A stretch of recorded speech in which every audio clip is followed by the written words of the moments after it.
Good afternoon, Miss Anelia. Good afternoon, ma'am. Okay, Miss Anelia, can you tell me about yourself? I'm Amelia G. Agmuya, 40 years old. I was born on April 29, 1976 at Quezon, Palawan. I have two children, 9 years old the oldest, 7 years old the youngest. My height is 5'5". I'm a, my, I'm 55 kilos and brown complexion, ma'am. Okay, I have few questions for you to answer, so let's start.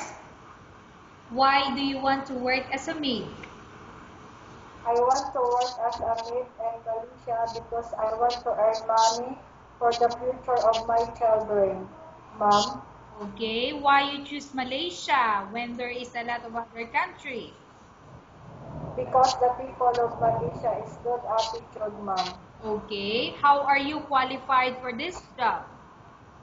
I'm qualified this job because I know the qualification as a good maid.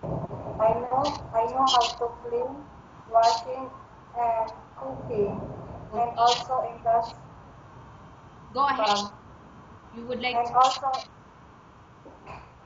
also industrious, trustworthy, ma'am. Okay, may I know what is your education level is? My education level is college, second year college only. Okay, so are you college undergraduate or college level? I mean college graduate. Undergraduate, ma'am. Okay, college undergraduate. What is your recent working experience? Um, I worked in Kuwait for 6 months and I worked in Taiwan for 3 years, finished contract. Okay, so have you worked abroad before? Uh, yes, ma'am. Okay. Domestic helper in Kuwait for 6 months, ma'am. Mm-hmm. So you also mentioned that you work in Taiwan, right? Yes, ma'am. How many years in Taiwan? 3 years, ma'am, finished contract. Okay, do you have experience of taking care of baby? Yes, ma'am. And whose In past baby you are taking care of? my baby, ma'am. Okay. How about elder or older people? Do you have the experience? Yes, ma'am, my father. How old is your Uh, father when you take care of him? 73 years old, ma'am. Okay. Do you have any other special skills? Yes, ma'am, I like cooking, cleaning the house, washing the clothes. Okay. Are you Uh, willing to learn new skills? yes, ma'am. Are you willing to work with a family where the mother-in-law or any relatives stay together? Yes, ma'am. Currently, are you still working now? No, ma'am. Do you know how to cook? Yes, ma'am, Filipino food. Okay. Uh, So only Filipino food that you can cook? Arabic food, ma'am.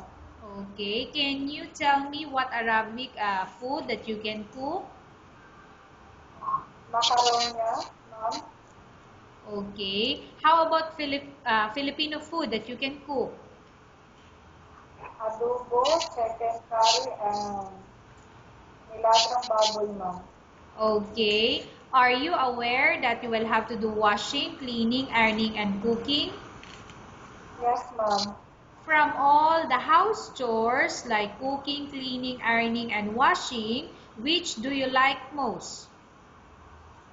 Cleaning, ma'am, because I want to clean the house all the time, Okay. ma'am. If ever you were selected to work in Malaysia, who will take care of your kids? My husband, ma'am. You are not allowed to use handphone or cell phone during working hours. Yes, ma'am. You are only allowed to use handphone or cell phone after you finish all the works and when going to bed. Yes, ma'am. You are strictly needed to surrender the handphone to your employer in the morning, and your employer will return back to you once you're going to bed. Yes, ma'am. If ever your employer finds out that you're abusing your handphone and it's affected your work performance, Your employer will confiscate your handphone and you're not allowed to hold it anymore. Instead, your employer will allow you to call to your family 3 times in a month. You're only allowed to bring normal phone and you're not allowed to bring smartphone. Are you agreed for the terms and condition? Yes, ma'am. Are you agreed to the rules and regulation for the handphone? Yes, ma'am. How many years is the contract as you agreed and understand? 2 years, ma'am. Can you describe for me your ethics or your attitude? I'm hardworking and industrious, ma'am. Okay, how can you assure to us that you will work hard in Malaysia? Follow the instruction of my employer, ma'am. Okay, can you promise not to use a telephone without the permission of your employer? Yes, ma'am. Can you promise not to put on makeup but to dress properly while work? Yes, ma'am. Can you promise not to invite friends and relatives without the consent of your employer? Yes, ma'am. Can you promise not to ask for advance salary from your employer under any circumstances? Yes, ma'am. Do you really understand the rules and regulation of the agency? Yes, ma'am. Do you pay any placement fee for you to come to Malaysia to work as a maid? No, ma'am. Do you have any history of sickness, example breast cancer or any other illness? No, ma'am. Do you suffer from any skin diseases, allergy or physical defect?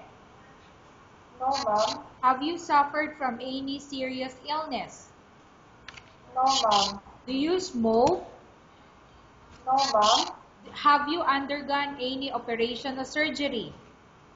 No, ma'am. Are you medically fit? Yes, ma'am. Are you in any medication? No, ma'am. Are you allergic with any food? No, ma'am.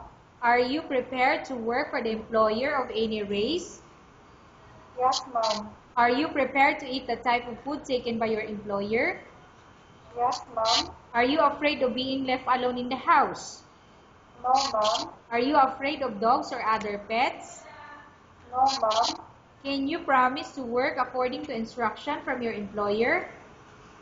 Yes, ma'am. Do you have any immediate family working in Malaysia?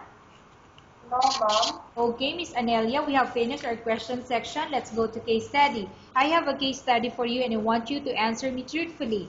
Upon arrival in Malaysia within 6 months, if ever any of your family members pass away, what will you do? Will you continue to work till finish your contract or you will go back?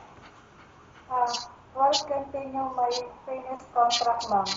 Okay, tell us about yourself and why do you want to work in Malaysia as domestic helper? I'm Manila G. Agmuyaw. I want to work in Malaysia as a domestic helper to earn money for the future of my 2 children, ma'am. Okay, Miss Anelia, what do you want to tell to your employer who watching your video? Sir, Madam, I'm Amelia Agmoya from Calibo, Aklan, Philippines. I'm promising you to finish my contract for 2 years and also an industrious hobby, ma'am. Okay, I'm sorry. Okay, thank you very much, Miss Anelia. We will update your agency if there's any selection made by the employer.